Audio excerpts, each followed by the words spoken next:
누가복음 24장 13절부터 32절입니다. 그날에 그들 중 둘이 예루살렘에서 25리 되는 엠마오라 하는 마을로 가면서 이 모든 된 일을 서로 이야기하더라. 그들이 서로 이야기하며 문의할 때에 예수께서 가까이 이르러 그들과 동행하시나 그들의 눈이 가리어져서 그인 줄 알아보지 못하거늘 예수께서 이르시되 너희가 길 가면서 서로 주고받고 하는 이야기가 무엇이냐 하시니 두 사람이 슬픈 빛을 띠고 머물러 서더라. 그 한 사람인 글로바라 하는 자가 대답하여 이르되 당신이 예루살렘에 체류하면서도 요즘 거기서 된 일을 혼자만 알지 못하느냐?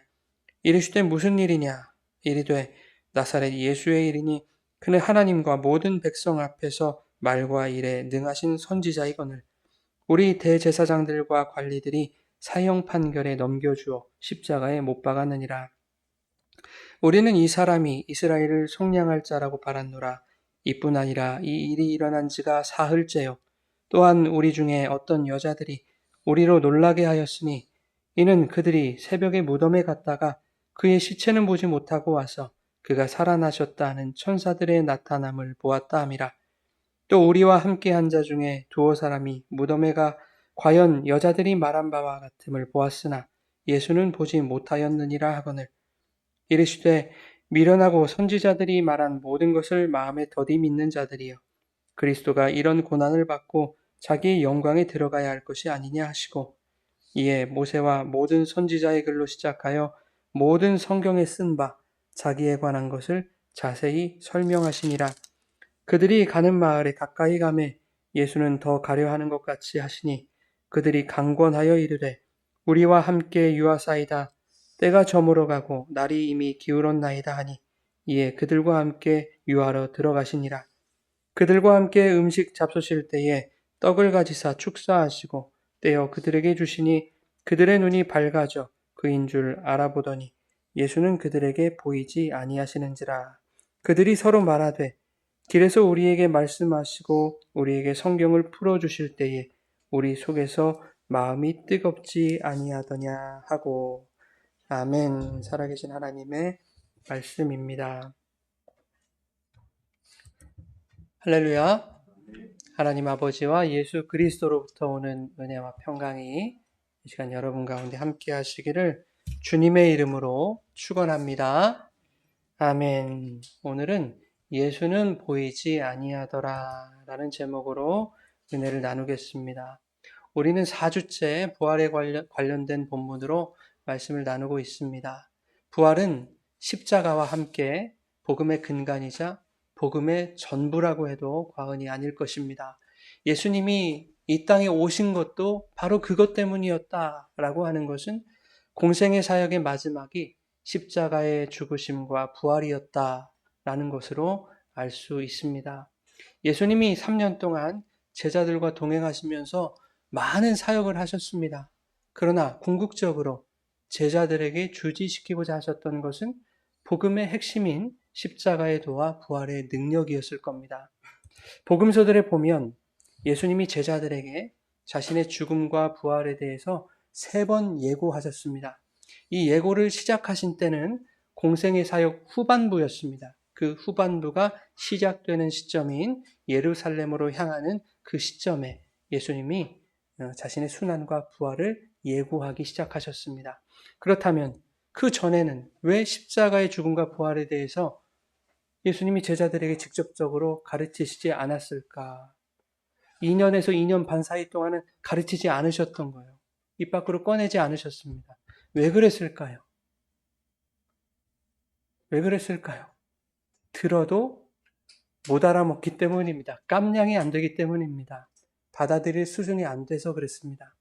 제자들을 포함한 그 당시 사람들에게 있어서 믿음이라는 것은 1차원적이지 않았겠습니까? 믿음이라는 것은 일반적으로 직접 보고 경험한 것에 대한 확인된 사실을 확신하는 그런 수준의 믿음이었을 겁니다. 내가 보고 내가 경험한 것을 믿는 수준이었을 겁니다. 그러니 그런 자들에게 죽음과 부활이라는 것을 가르쳐봐야 이해할 리가 없을 것이죠. 그래서일까 예수님은 많은 경우에 눈에 보이는 기사와 이적들을 행하셨습니다. 특히 야이로의 죽은 딸을 살려내셨습니다. 달리다굼 그렇게 살려내시고 나사로야 나오라 죽은 나사로를 살려내셨습니다. 제자들뿐만 아니라 많은 사람들이 죽은 자의 부활을 생생하게 목격했을 겁니다. 이것은 위대한 경험이 아닐 수 없습니다. 당시의 부활 개념을 완전히 뒤집어 엎는 사건이었습니다. 2주 전에 말씀드렸듯이 예수님 당시에도 제자들이 살았던 그 시대에도 부활이라는 개념이 있었습니다. 세상 마지막 날에 하나님이 죽은 자들을 다 살리실 것이다. 심판하셔야 되니까. 이게 바리새적인 부활의 개념이었습니다. 그런데 지금 어때요? 사람들은 내 눈앞에서 죽은 자가 살아나고 있는 장면을 목격했다라는 겁니다. 실제로 내가 경험을 해버렸습니다. 부활을. 이러한 기적은 당시에도 신적인 영역에 속했다라고 생각했습니다. 그런데 이러한 경험들이 내 눈앞에서 사람이 살아나는 그런 경험들이 주님의 십자가와 부활에 대한 믿음을 그들에게 가져왔는가?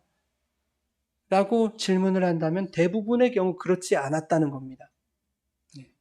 12제자의 대표인 베드로를 한번 보시자고요. 가이사라 빌립보에서 어떤 고백을 합니까? 가이사라 빌립보는 로마의 통치권 아래에 있는, 그래서 로마의 황제가 주인이라고 고백하지 않으면 죽임을 당할 수도 있는 그것을 상징하는 도시 아니겠습니까? 네, 거기서 베드로가 주님은 그리스도시요 주님이시요 나의 메시아시요 하나님의 아들이십니다. 신이십니다. 이렇게 고백을 했습니다.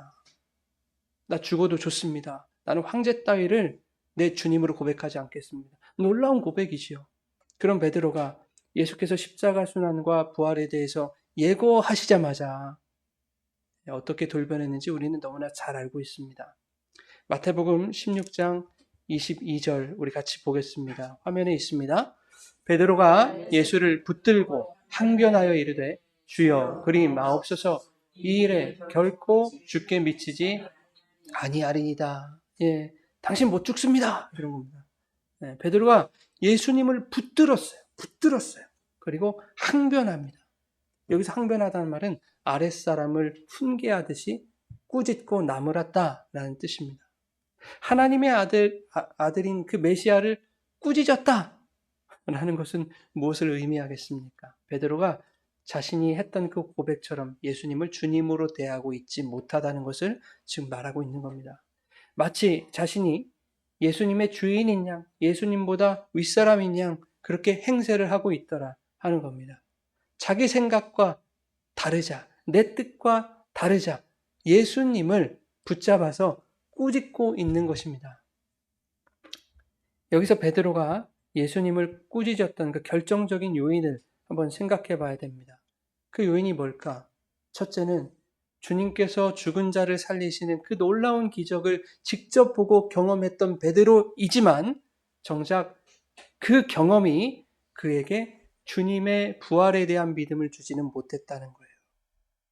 와, 주님이 정말 사람을 살리셨네. 야, 부활이라는 게 정말 있구나. 라는 것이 나에게 믿음이 되었다면 예수님께서 나 죽고 사흘 만에 부활할 거야. 그러면 예, 내가 그 주님의 부활을 믿습니다 했을 것이죠. 주님 붙들고 항변하지 않았을 겁니다. 둘째는 뭡니까? 베드로는 예수님이 죽어 없어지면 안 되었던 겁니다. 예수님이 로마를 물리치고 정치적인 강력한 그 왕으로 등극하셔야만 베드로 자신의 자리, 오른편, 왼편 그거 갖고 싸우는 제자들 아니었습니까? 자신의 자리가 보장된다고 생각했던 것입니다. 베드로에게 있어서 주님의 십자가라는 것은 예수님의 무능과 예수님의 무력함과 그분의 실패를 의미하는 것이었어요. 그러니 예수님은 죽으면 안 되는 겁니다. 내 눈앞에 있어야만 돼요. 내 눈앞에 살아계셔서 기적을 뻥뻥 행해 주셔야 하는 겁니다. 예수님이 죽으면 베드로도 실패하는 것이라고 생각했습니다.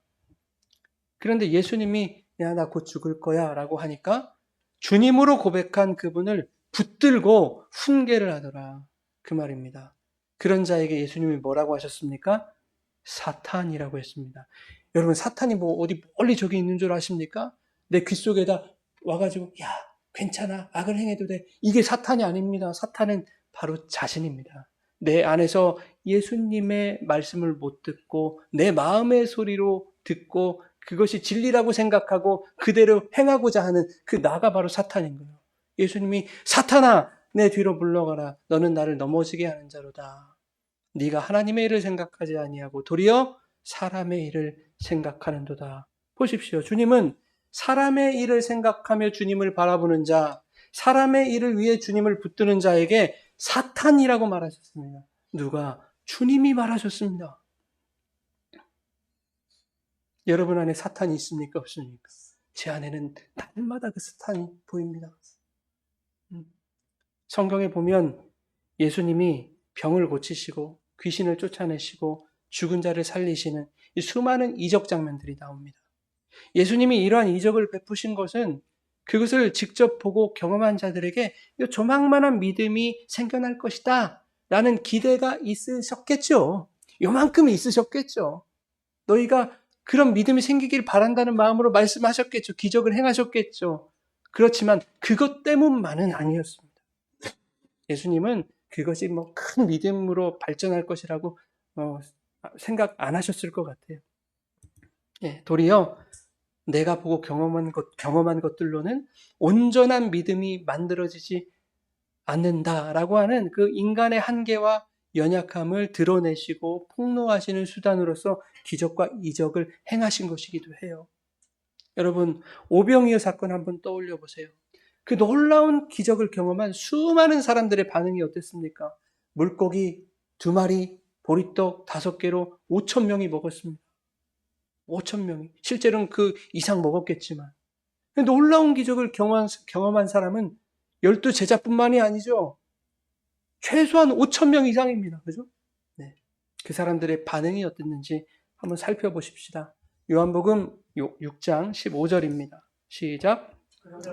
예수께서 그들이 와서 억지로 붙들어 임금으로 삼으려는 줄 아시고 다시 혼자 산으로 떠나가시니라.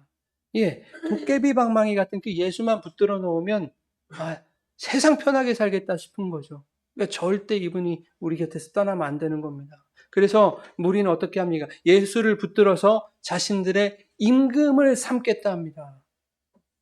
그런데 무리가 예수를 붙들었던 것은 누구의 의지입니까? 예수의 의지입니까? 사람들의 의지죠. 억지로 붙들려고 했습니다. 예수님의 뜻과 달랐다는 겁니다. 그래서 예수님은 그들을 떠나서 산으로 피하신 겁니다. 예수님이 그들의 뜻대로 붙들리는 것은 그 무리에게도 결코 좋은 것이 아니었기 때문에 예수님이 피하신 겁니다. 예수님이 떠나가시는 것이 그것이 그들에게 유익한 것이기 때문에 예수님 피하신 겁니다. 지난주 본문에도 부활하신 예수님이 막달라 마리아에게 마지막에 뭐라고 하십니까? 나를 붙들지 말라. Don't touch me. 나를 붙들지 마라. 이 의미에 대해서 우리가 지난주 오후 예배 때 말씀을 나눴었는데 무슨 뜻이라고 했습니까? 야, 내가 아직 아버지께 올라가지 않았기 때문에 네가 나를 붙들면, 네가 나를 만지면 이 부활이라는 것에 금이가 부정타. 이런 말이 아니라고 했어요. 왜냐하면 오늘 읽은 본문 바로 밑에 어떤 말이 있습니까? 예수님이 제자들에게 야, 내 손과 발을 만져봐라 그러신다니까요. 아직 하나님 편으로 올라가지 않으셨는데 도마 얘기하지 않았습니까? 도마는 손에 못자국, 옆구리 다 만져봤습니다. 만져보고 믿었습니다. 누구한테는 만지지 말라고 하고 누구는 만져보라고 하고. 나를 붙들지 말라 하신 이 말씀의 의미가 무엇이겠습니까? 막달라 마리아야, 너의 수준과 너의 목적과 너의 신념과 너의 이성으로 네가 만든 그 종교로 네가 만든 율법으로 네가 만든 그 테두리 안에서 예수를 붙들지 말아라 라는 의미일 것입니다. 네가 만든 그 예수를 붙들지 말거라.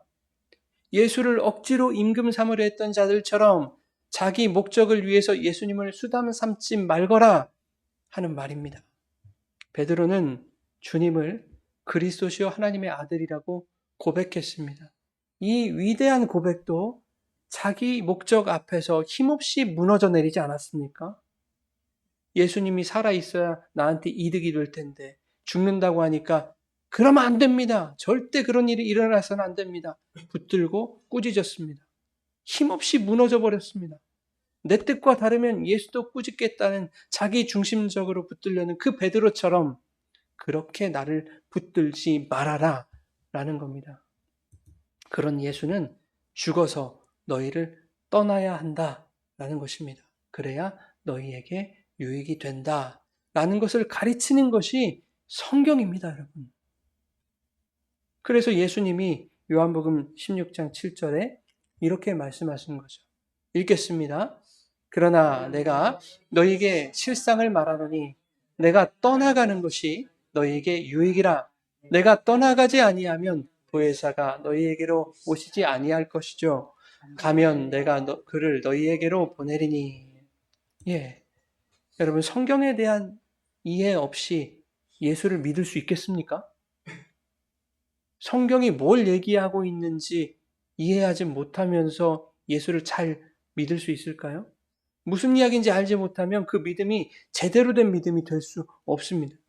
성경이 누구에 대한 이야기인지 우리가 진정으로 깨우치지 못한다면 이 성경은 온통 나를 중심에 올려놓고 나를 위해서 내가 만든 예수라는 그 우상을 내 뜻대로 내 마음대로 주무르는 그러한 비결을 가르치는 비법서, 그런 이야기로 봐지게 되는 겁니다.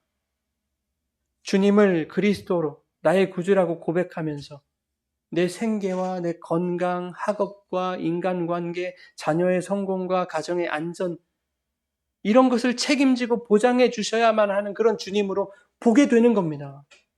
그렇게 내가 만든 주님, 내가 만든 하나님의 비위를 열심히 맞추다가 내 뜻대로 되지 않으면 베드로처럼 그 주님을 붙들고 항변하는 것이 오늘날 기독교가 돼버린 거예요. 여러분, 오해하시면 안 돼요.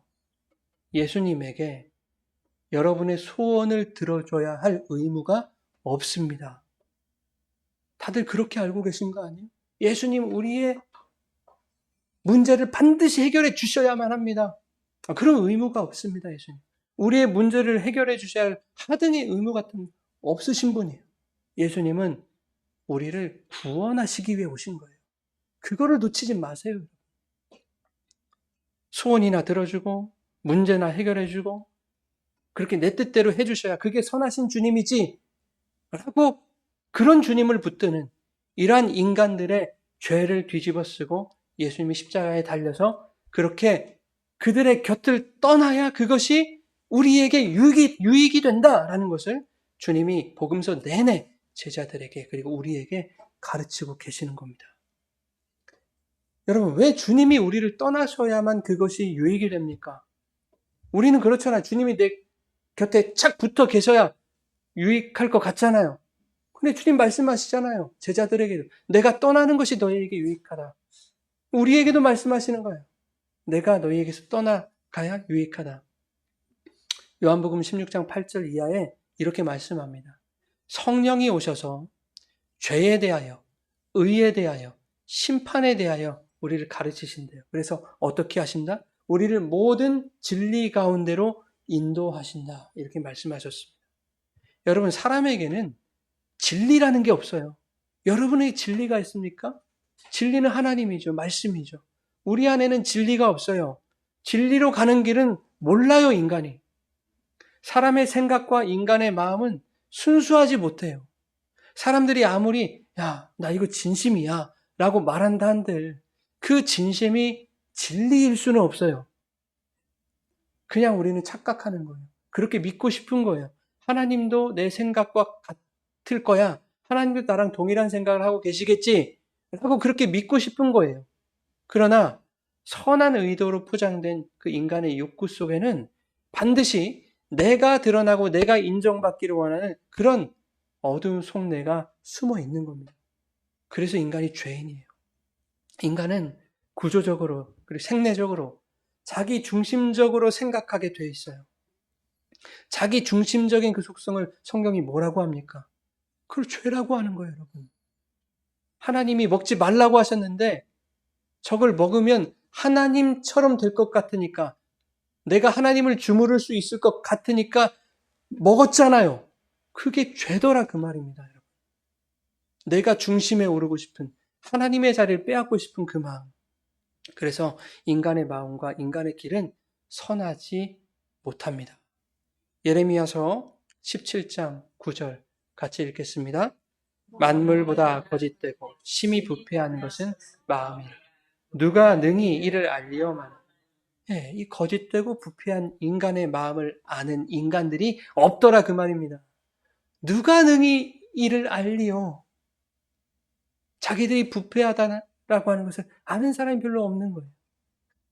잠언 14장 말씀입니다. 어떤 길은 사람이 보기에 바르나 필경은 사망의 길입니다. 사람의 길은, 사람의 생각은, 사람의 방법은 반드시 그 끝이 사망입니다. 설사 세상에서 성공을 했다 하더라도, 아까 어린 설교에서 말씀드렸던 것처럼 세상에서 내가 이루고 싶은 거 다 이루고 세상에서 떵떵거리고 남부럽지 않게 그렇게 성공을 이루었다 할지라도 하나님 그거 성공으로 보시지 않는다 그 말입니다. 네가 어떤 길을 걸어와서 너는 지금 세상에서 성공했다고 말하고 있지만 거기는 진리가 없다. 생명도 없다.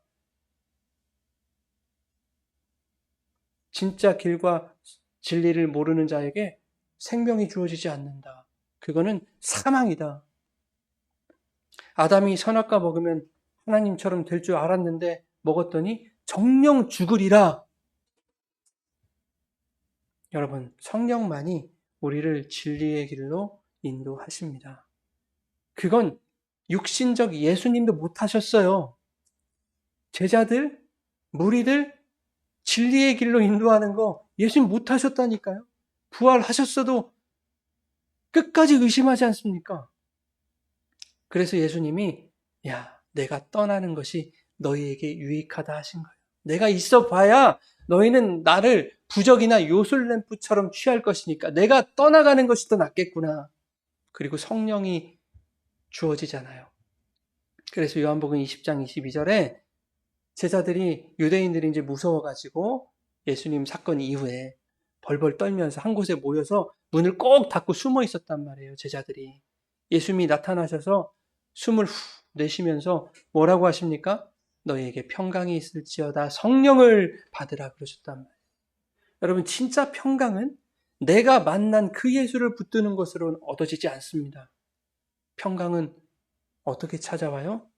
성령을 받을 때 그 성령께서 우리에게 진정한 평안을 허락해 주십니다. 만약에 예수님의 시신이 오늘날까지 남아 있었다면, 시신을 쌌던 세마포 조각이라도 남았다면, 예수님의 손과 발을 찔렀던 그 대못이 남아 있다면, 예수님을 매달았던 십자가 그 일부가 남아 있었다면 어떻게 되겠습니까? 오늘날 기독교가 아마 그것은 다 우상들로 포장됐을 거예요. 여기다 모셔놓고 저기다 모셔놓고, 이거 만져봐, 이거 만지면 소원이 이루어져, 이거에 대해 기도해봐, 다 이루어 주실 거야. 그리고 뭐 할 것 같아요? 그냥 무료로 공개할 것 같아요? 줄을 서시오. 다 돈 거들 거 아닙니까? 그런 기독교가 되어버렸을 거예요. 줄 지어서 돈이나 걷는 그런 기복의 종교, 강도의 소울이 되었을 거다 하는 겁니다. 하나님 그 꼴 보기 싫으셔가지고 하나도 남김없이 다 치우신 거예요. 언약궤도 다 사라져버리고요. 언약궤 안에 아론의 쌍난 지팡이, 10계명 돌판, 또 뭡니까? 만나 항아리, 하나도 남은 게 없어요. 아무것도 없단 말이에요. 다 치워버리신 거예요. 그거 남겨놔봐야 너희들 그거 붙들고 하나님 하면 소원이나 빌고 그럴 것이기 때문에. 그렇듯이 이 예수라는 육체도 없어져야 되는 거예요. 그래야 너희가 성령을 보게 될 테니까. 그것이 우리에게 유익인 줄 믿습니다, 여러분. 보이는 것이 보이지 않을 때 비로소 보이지 않던 것이 보이게 됩니다. 여러분, 선물을 받았어요. 이 선물 포장지가 너무너무 예쁘고 비싼 포장지고 화려해요. 그런데 그것을 벗겨내지 않으면 그 속에 들어있는 진짜 선물, 그 내용물 볼 수 있어요, 없어요? 없는 겁니다. 그런데 진짜 선물을 발견하게 되면 뜯겨진 포장지는 어떻게 돼요? 그게 아무리 예쁘고 비싸봐야 쓰레기밖에 더 됩니까? 버려지는 겁니다. 어느 누가 그 포장지 붙들고 있겠습니까? 이걸 왜 찢었지? 다 못쓰게 돼버렸네. 울고불고 하겠습니까? 여러분, 우리가 진짜 보아이신 그리스도를 발견하면, 그분의 성령을 우리가 발견하면 우리의 가진 모든 것 가산을 다 팔아도 아깝지 않은 겁니다. 그래서 천국이 우리에게 진정한 보화인 거예요. 세상을 다 줘도 아깝지 않을 보화. 근데 그 보화를 우리는 다 가졌습니다. 다 가졌는데 그 천국이라는 보화가 부족해서 하나님께 울고불고 하고 있잖아요. 자, 이제 오늘 본문을 살펴보겠습니다. 오늘 본문은 엠마오로 가는 제자들과 예수님의 이야기입니다. 12제자가 아닌 다른 제자 둘이 지금 예루살렘에서 엠마오로 내려가고 있는 상황에서 예수님이 그들과 동행하시는 거예요. 그 두 사람이 무슨 얘기를 하면서 내려가냐면 예루살렘에서 있었던 얘기들, 십자가 사건과 그분의 시신이 사라졌다더라. 이런 얘기를 하고 있었던 모양이에요. 그런데 갑자기 예수님이 등장하셔서 함께 동행을 하시는 이야기입니다. 자, 명색이 제자라고 하는 자들이 12제자는 아니지만 예수님 추종하는 자들 아니었겠습니까? 그 제자라고 하는 자들이 예수님을 알아봐요, 못 알아봐요? 못 알아보는 거예요. 알아보지 못하더라. 오늘 본문에 뭐라고 기록하냐면 그들의 눈이 뭐했다? 가리어졌더라 이렇게 말합니다. 그들의 눈이 가리어져 있었다라는 것은 뭘 의미할까요?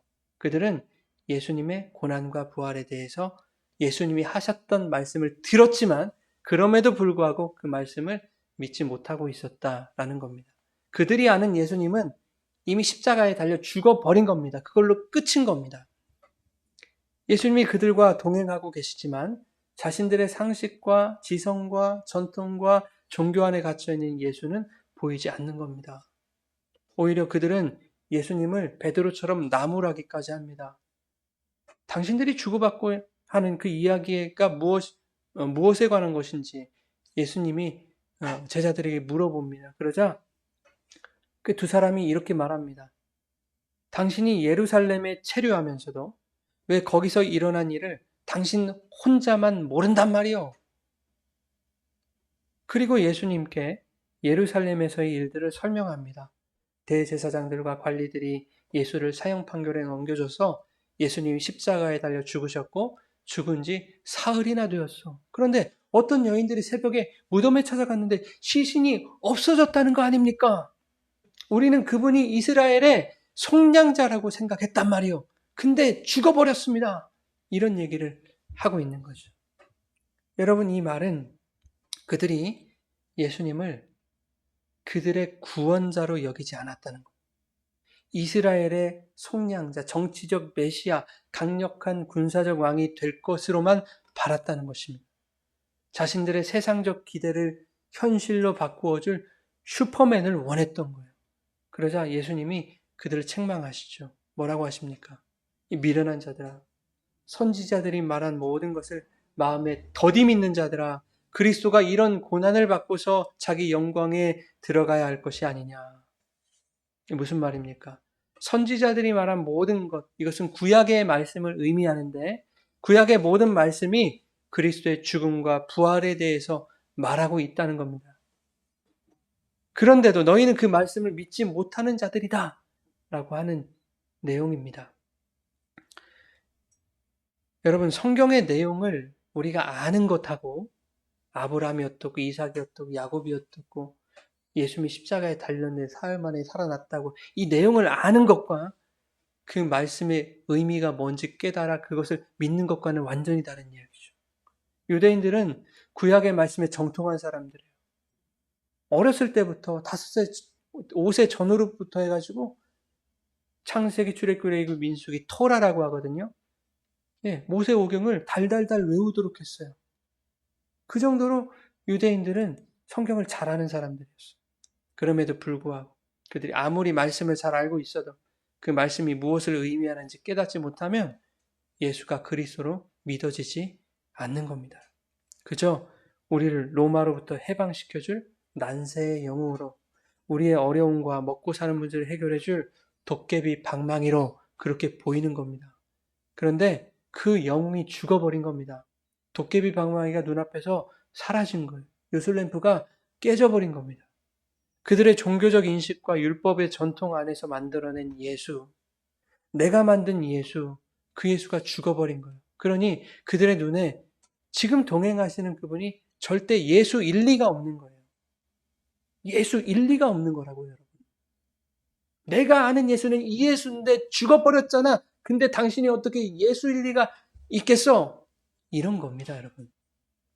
여러분, 우리의 종교적 고집과 육체의 소욕은 나를 찾아오시는 그 예수를 거절하고 거부하게 만들어요.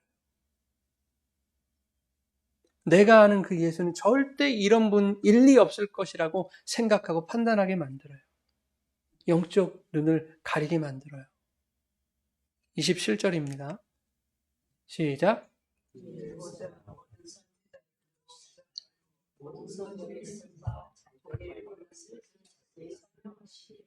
예, 모세와 모든 선지자의 글로 시작하여 모든 성경에 쓴 바 자기에 관한 것을 자세히 설명하셨다. 모든 성경은 바로 누구에 대하여? 나 예수에 대하여 쓰여진 것인데 그 내용이 뭐라는 겁니까? 지금 너희가 서로 주고받는 그 이야기라는 거예요. 예수님이 그거를 가르쳐주고 계시는 거예요. 예수가 십자가에 넘겨서 죽고 사흘 만에 부활하는 그 이야기. 성경은 모두 그 이야기다라는 것을 예수님이 설명해 주시는 거예요. 성경에 쓴 바 자기에 관한 것을 어떻게 설명하셨대요? 자세히. 그래서 저는 성경을 자세히 여러분들에게 가르쳐 드려야 돼요. 여러분, 재밌는 얘기 할 수 있어요. 주제 하나 딱 잡아가지고 세상에 이렇게 살아야죠. 이렇게 하면 복 받습니다. 이렇게 하나님 원하십니다. 뭐 세상을 어떻게 살아갈 수 있는 비결, 방법, 은혜 얻는 방법 이런 거 할 수 있어요. 왜 못하겠어요? 근데 그게 설교가 아니란 말이에요. 제가 요즘에 정말 심취해서 미국의 네로라 하는 정말 복음주의 설교가들의 설교를 다 읽고 있어요. 아브라함 카이퍼, 존 스토트, 메가도 목사님, 또 찰스 스펄전, 또 폴 워셔, 또 여러분 잘 아시는 팀 켈러 목사님, 이런 분들의 설교 공통적으로 무슨 말씀하신 줄 아세요? 성경 설교는 강의 설교여야 한다 하세요. 그러니까 주제 설교 나쁘다는 게 아니라 설교는 성경 말씀의 의미를 가르쳐야 된다. 그 얘기입니다, 여러분. 근데 그런 설교가 다 빠져버렸대요. 그래서 교회가 다 변질됐대요. 그래서 저는 확신해요. 제가 처음에 마음 먹었던 그대로 여러분들에게 성경을 가르칠 거예요. 성경 말씀이 여러분들을 변화시키도록. 여러분이 아무리 답답해해도 저는 여러분의 답답함에 부응할 생각이 요만큼도 없습니다. 기대하지 마세요. 네. 30절에 주님은 그들과 함께 음식을 나누십니다. 본문에서는 떡을 가지사 축사하시고 떼어 그들에게 주셨다 말합니다. 음식을 나누시고 떡을 떼어 주셨다라는 것은 그들에게 말씀의 양식을 나누셨다는 것을 상징적으로 표현하고 있는 거예요. 그러자 그들에게 어떤 일이 일어납니까? 31절 시작.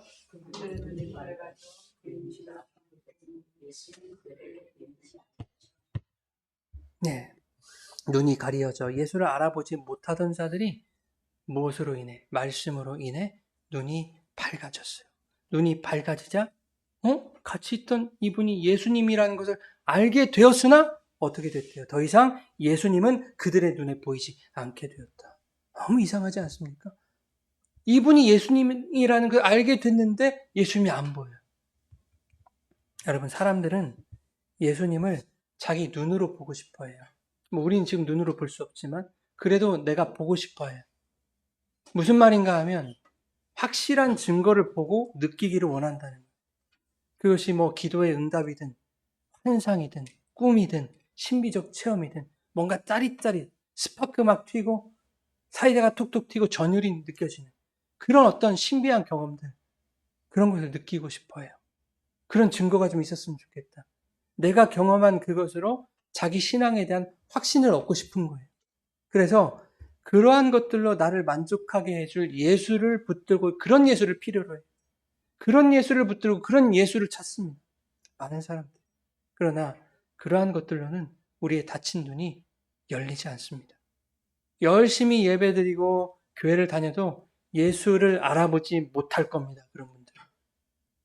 내 앞에 어떤 기적이 일어나고 어떤 까무러칠 체험이 있어도 말씀이 내 안에서 역사하지 않으면, 그 말씀에 내가 반응하지 않으면 가려진 눈은 결코 열리지 않을 것입니다. 32절 말씀입니다. 시작. 성경을 풀어주실 때 우리 속에서 마음이 뜨겁지 아니하더냐. 여러분, 그들의 눈이 한순간에 열린 게 아니에요. 예수님이 떼어주신 떡을 먹자마자 짠 하고 기적적으로 눈이 열린 것이 아닙니다. 주님께서 그들과 동행하시면서 제자들에게 자세히 성경을 풀어주실 때 이미 그들의 마음이, 그들의 영이, 그들의 눈이 열리고 있었던 거예요. 그들 속에서 말씀이 일할 때 그들의 마음이 뜨겁게 반응하기 시작한 겁니다. 성령이 말씀을 통해 복음의 내용을 가르치시고 그 내용이 우리 속에서 십자가의 능력과 부활의 소망을 일깨워 주실 때 내가 만든 그 예수는 더 이상 보이지 않게 되는 겁니다. 안 봐도 괜찮은 거예요. 더 이상 보기 싫은 겁니다. 그 예수는. 내 안에 보화가 있는데 쓰레기의 마음을 빼앗기고 싶지 않은 겁니다. 진짜 예수 그리스도를 발견하게 되면 나의 만족과 내 유익을 위해서 내가 가지고 취하려 했던 그것들, 그리고 그것을 얻기 위해 붙들었던 그 예수는 더 이상 필요 없다라는 것을 우리가 알게 되면 우리 눈에 보여야 하고 우리 손에 잡혀야 하는 그 예수는 우리에게서 떠나셔도 되는 거예요. 그것이 저와 여러분에게 유익입니다. 예수가 누구신지 알면 그분의 진리가 세상의 가치와 육신의 욕망에 갇혀있던 우리를 자유케 하실 것입니다. 우리의 가려진 눈은 우리의 열심이나 우리의 종교적 헌신으로 혹은 성경의 지식이나 신앙적 의지로 열리지 않습니다. 오직 주님의 말씀이 성령을 통해서 우리를 뚫고 들어오셔야 여러분들의 눈이 열릴 것입니다. 여러분, 주님의 말씀에 여러분의 마음을 좀 내어드리시길 바랍니다. 고집 좀 꺾으시고요. 그래도 그것은 아니지. 내가 수십 년 신앙생활 했는데 이 예수도 붙들어야지. 그래야 복을 받지. 이런 거 좀 내려놓으시고 예수님이 말씀하시지 않습니까? 성경에 대해서 가르치실 때 그들의 마음이 뜨거워지고 그제서야 주님만 보게 되는 그 놀라운 역사가 여러분 안에 일어나기를 바랍니다. 우리에게 말씀하시는 그 성령의 음성에만 좀 귀를 기울이십시오. 세상의 가치 거절하시고 주님의 음성에 반응함으로 여러분의 마음에 성령의 불이 타오르기를 바랍니다. 그 성령의 불이 여러분의 속에 남아있는 나의 만족과 유익을 위해서 내가 만든 내 정욕이 붙드는 그 예수를 다 태워주실 거예요. 그 예수 붙드는 거 아니다. 그 예수를 붙들면 안 돼.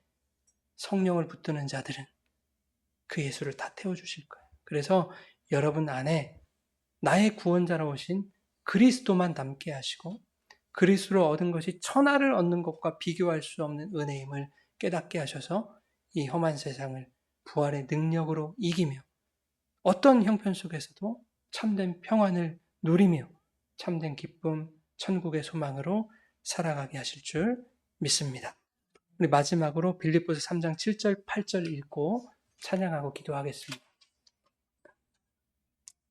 빌립보서 3장 7절, 8절입니다. 시작. 그러나 무엇이든지 내게 유익하다는 것을 내가 그리스도를 위하여 다 해로 여길 뿐더러 또한 모든 것을 해로 여김은 내 주 그리스도 예수를 아는 지식이 가장 고상하기 때문이다.